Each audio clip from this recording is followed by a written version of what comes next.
नमस्कार. श्री टॅक्स आणि फायनान्शियल कन्सल्टन्सीमध्ये आपले स्वागत आहे. मी तुम्हाला टर्म इन्शुरन्स घेऊ नका असेच सांगणार आहे. हो, जर तुमच्यावर कोणी अवलंबून नसेल, तुमच्याकडे भरपूर सेव्हिंग असेल आणि उद्या काही झालं तरी तुमच्या कुटुंबाला काहीही फरक पडणार नसेल, पण जर तुमचं कुटुंब तुमच्या कमाईवर चालत असेल तर टर्म इन्शुरन्स हा ऑप्शन नाही तर रिस्पॉन्सिबिलिटी आहे. कमी प्रीमियम, मोठं कव्हर आणि तुमच्या नसतानाही कुटुंबाची आर्थिक सुरक्षा.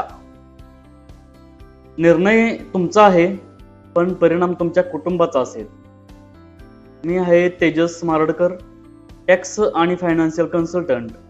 आपल्या प्रत्येक स्वप्नाला आर्थिक संरक्षण देण्यासाठी सदैव तत्पर. धन्यवाद.